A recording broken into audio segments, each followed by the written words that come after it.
Bonjour tout le monde. Merci d'être présent ce midi. Je vais partir ma vidéo en même temps. Je ne sais pas si vous me voyez maintenant. C'est toujours un plaisir de vous voir. Aujourd'hui, le midi, le sujet, c'est l'optimisation des processus. Donc, c'est un sujet qui est très intéressant, puis qui nous permet d'être meilleurs autant dans nos projets, dans nos personnel au bureau. Encore une fois, je vais plus focuser sur l'aspect professionnel, mais c'est un sujet que j'ai hâte de vous parler. Donc, comment qu'on peut... On ne peut pas évaluer ce qu'on ne peut pas mesurer. Donc, une des bases fondamentales d'un processus, peu importe de quoi qu'on parle, c'est de pouvoir évaluer quelque chose. Si vous ne pouvez pas évaluer, ça ne sert à rien qu'on puisse en parler. On ne pourra pas se mesurer, on ne pourra pas s'améliorer parce qu'on n'aura pas de point de comparaison. Donc, la première chose à faire dans votre processus que vous voulez améliorer, c'est de vous dire comment que je peux mesurer ça. Donc, quel tangible vous voulez voir? Est-ce que c'est la durée? Est-ce que c'est la qualité? Est-ce que c'est la satisfaction clientèle? Il y a plusieurs facteurs qui vont pouvoir être mesurés. Puis, en pouvant déterminer comment on peut bien le mesurer, c'est à partir de là qu'on va pouvoir avoir un succès. Donc, que vous soyez un représentant sur la route ou que vous construisez des autos, j'ai fait deux petits exemples. Grosso modo, on va vouloir exécuter la visite. Donc, on va vouloir faire une planification de notre semaine. Après ça, on va vouloir s'évaluer pour se dire comment est-ce que j'ai visité les bons détaillants? Est-ce que j'ai fait les bonnes choses? Puis après ça, on va pouvoir regarder pour dire c'est quoi mes magasins qui performent le mieux, c'est quoi j'ai fait dans ces magasins-là bien précisément, ou c'est quoi la fameuse recette gagnante, puis je vais vouloir utiliser ça pour le répliquer ailleurs. Donc, il y a plusieurs facteurs pour faire ça, mais je vous dirais un autre exemple qui est très, je dirais, généraliste, c'est au niveau de la construction automobile. Donc, construire une auto, ça prend X nombre de temps pour qu'elle soit sortie de l'usine. Puis, est-ce que je peux optimiser ce temps-là? Je ne dis pas que c'est nécessairement la bonne chose, parce que, comme exemple, la méthode Toyota se voulait beaucoup plus une méthode axée sur la qualité à long terme. Donc, loin de là était le but de maximiser la sortie la plus rapide de l'auto parce qu'on voulait avoir une mesure beaucoup plus tangible au niveau de la qualité versus la méthode Ford qui était plus OK, on sort les autos comme des petits pains chauds, puis avec ça, on va pouvoir maximiser les rendements d'entreprise. Par contre, à moyen terme, on peut vite se faire rattraper là-dessus. Fait que dans le fond, un élément que je veux vraiment considérer ici, c'est si vous avez un processus, je vous dirais de bien l'identifier. Puis comment identifier ça? Moi, je vous conseillerais de commencer par les choses qui sont les plus récurrentes que vous faites. Exemple, quelque chose que vous faites le plus souvent possible, c'est possible de l'optimiser, puis comment on peut l'évaluer, le mesurer. Mais à quel prix? Donc ça, c'est un graphique qui est super intéressant ici. Ça, c'est le triangle d'or. Je ne sais pas si vous avez déjà vu ça. C'est une théorie qui est vraiment intéressante. Tous les gestionnaires de projets, ils connaissent le triangle d'or. Donc, grosso modo, c'est quoi? C'est, je vous dirais, une vraie réalité pour un projet. Donc, il y a trois facteurs clés qui vont expliquer si un projet est un succès ou pas. On va voir la qualité, le coût et le délai. Tout le monde va vouloir payer le moins cher possible, avoir la meilleure qualité possible, dans les meilleurs délais possibles. Mais en réalité, on a tous des tangibles à mesurer, à évaluer, à prendre en cours de projet. Puis, souvent, en fait, dans l'entièreté du temps, quand on va vouloir couper dans un facteur, ça va diminuer ou augmenter un autre. Par exemple, si je veux avoir la meilleure qualité, bien, il est fort à parier que ça va coûter plus cher, puis que les délais vont être plus longs. Même chance, si je veux que le délai soit extrêmement court, bien, je veux m'attendre à soit avoir une qualité beaucoup moins grande, avec des coûts qui peuvent être plus grands, dépendants. Ça va peut-être passer d'une équipe d'une personne à une équipe de de 100 personnes pour réaliser le même projet. Mais ce triangle-là, c'est super intéressant parce que, comme on voit ici entre la qualité et le délai, on a la réactivité. Donc ça, c'est vraiment tout ce qui est la vitesse que le système répond. Donc, je vous donne un exemple. Comme je disais tantôt, les autos, pour faire un retour là-dessus. Donc, plus la rapidité pour sortir l'auto de l'usine est grande, plus la qualité risque d'être affectée s'il n'y a pas un bon processus qui est en place. La même chose pour les coûts, les délais. Ça, c'est vraiment où que l'agilité va pouvoir prendre tout son sens. C'est qu'une entreprise ou une équipe qui va être pouvoir capable de se retourner rapidement. Ça va être vraiment la qualité de l'agile. Donc, on va pouvoir se retourner, diminuer les coûts, mais diminuer les délais aussi. Puis, entre la qualité et le coût, on voit ici l'élimination de toute forme de gaspillage. Donc, c'est vraiment l'efficience qui va faire que c'est parfait. Donc, je dirais, à cet endroit bien précis-là, un projet va vouloir être en plein milieu de tout ça. Souvent, quand on va diminuer le délai, les coûts vont augmenter, la qualité va diminuer, etc. Donc, c'est vraiment de se situer au centre de tout ça. C'est vraiment là qu'on veut être. Donc, si vous avez des questions, ne gênez-vous pas à nous les écrire. Attendez pas à la fin pour nous écrire tout ça. Puis si vous avez d'autres des suggestions, des choses comme ça, n'hésitez pas à tout moment de m'interrompre et de me poser des petites questions. Donc, salut Dominique, je viens de voir que tu es présent sur la live. Bonjour. All right. Donc, quelque chose qui va être très important pour l'optimisation des processus, ça va être d'avoir des indicateurs clés à la collecte de données. C'est bien beau de dire, OK, j'ai plein de données. Est-ce que les indicateurs que je ressors de tout ça sont intéressants?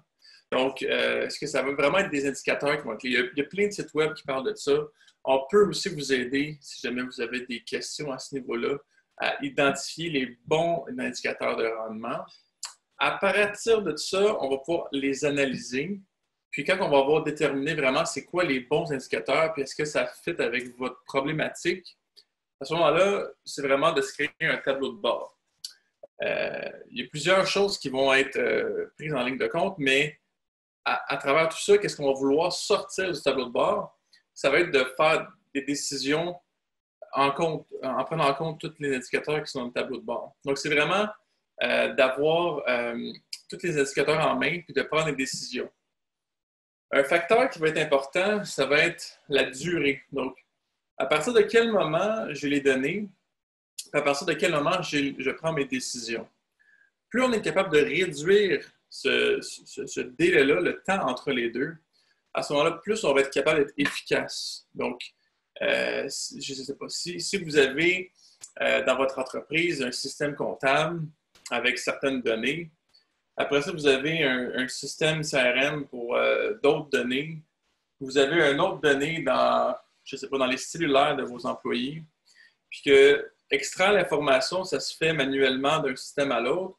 Puis que ça vous prend, je ne sais pas moi, 2 heures sortir ça du système comptable, 2 jours pour avoir l'information sur les cellulaires des employés, puis 1 heure pour sortir ça de votre CRM. À ce moment-là, vous avez quand même un grand délai pour prendre tout ça. Donc, parfois, l'automatisation des processus, ça va être une bonne manière de favoriser l'optimisation. Donc, si on est capable de mettre en place des ponts à travers vos systèmes pour collecter l'information, puis de pouvoir dire, moi, quand je sors l'information de mon système, j'ai plus besoin de faire ça. Il y a déjà un pont qui va pouvoir se faire.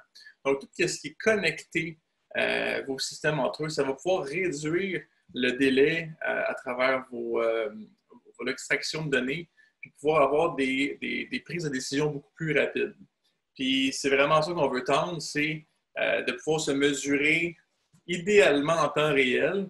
Je sais bien que c'est difficile, mais si vous êtes capable de faire ça, c'est possible. Donc, je vois qu'il y a d'autres commentaires. Agilité au niveau de l'exploration de données, yes. Donc ça, c'est une spécialité qu'on a aussi, de pouvoir automatiser certaines extractions de données. On peut vous aider là-dessus. Mais sachez que la majorité des applications aujourd'hui, il y a ce qu'on appelle des API. Dominique avait fait un sujet là-dessus, mais c'est avec ça qu'on va pouvoir vraiment automatiser. Si votre système ne prend pas les API, à ce moment-là, je dirais que ça va être un bâton dans les roues assez rapidement. Mais grosso modo, en pouvant automatiser ça, ben là, on va avoir beaucoup de gains, là, comme c'est marqué à l'écran. Donc, on parle de réduction de temps, on parle d'automatiser les tâches les plus longues, les plus répétitives. Ça va réduire les erreurs. Ça, c'est un facteur aussi qu'on a vraiment, qu'on peut vraiment constater. L'erreur est humaine. C'est très rare qu'un système informatique va faire des erreurs. S'il en fait, c'est un humain qui l'a programmé.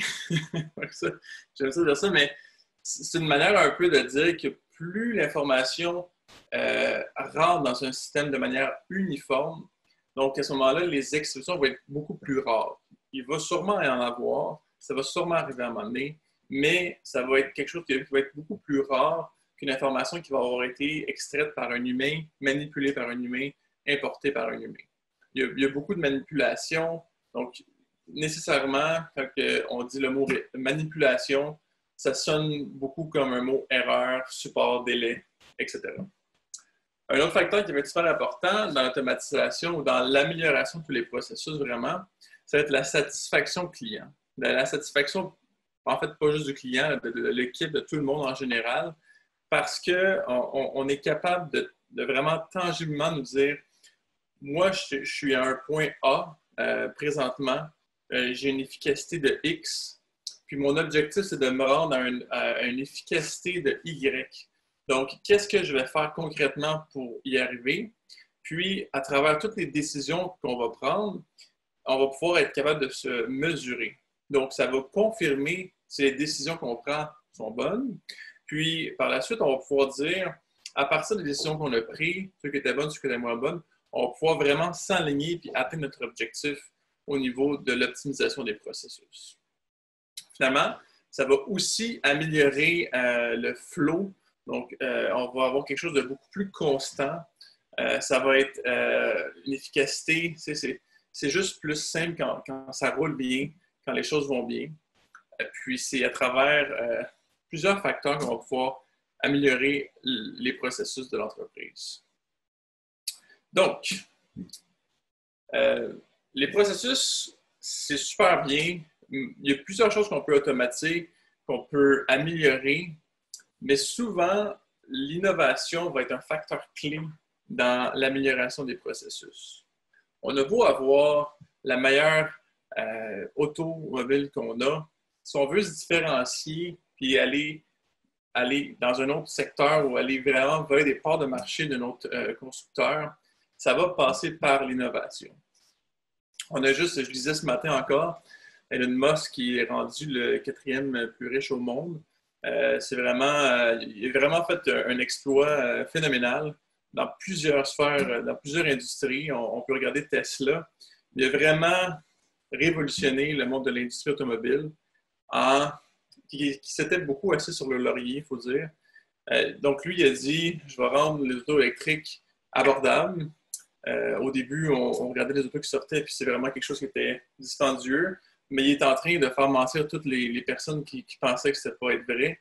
Puis, il est en train de nous faire mentir aussi sur la colonisation sur Mars, etc. Mais tout ça pour dire, je ne fais pas un Facebook sur Elon Musk, mais je pense que quand on regarde les grands de ce monde, c'est vraiment par l'innovation qu'ils ont réussi à sortir du généralisme et de se distinguer des autres. Donc, n'hésitez pas à amener l'innovation dans vos équipes. C'est quelque chose qui est important, c'est quelque chose qu'il faut laisser place. Ce n'est pas quelque chose qui va se faire tout seul. Il faut laisser l'équipe, il faut laisser du temps aux personnes dans l'équipe pour faire de l'innovation. Donc, si jamais vous avez des questions sur ce qu'on vient de parler ce midi, peut-être que l'innovation, ce serait un sujet qu'on pourrait faire prochainement. Donc, il y a plein de bonnes informations et de sujets à ce niveau-là. Mais si jamais vous avez d'autres questions, n'hésitez pas. Ça va nous faire plaisir d'être là pour vous. Donc, faites le tour du sujet ce midi. J'espère que vous avez aimé. Puis, je suis bien content de vous présenter ceci. Donc, je vous remercie beaucoup. Puis, on se voit mercredi prochain. Bonne journée.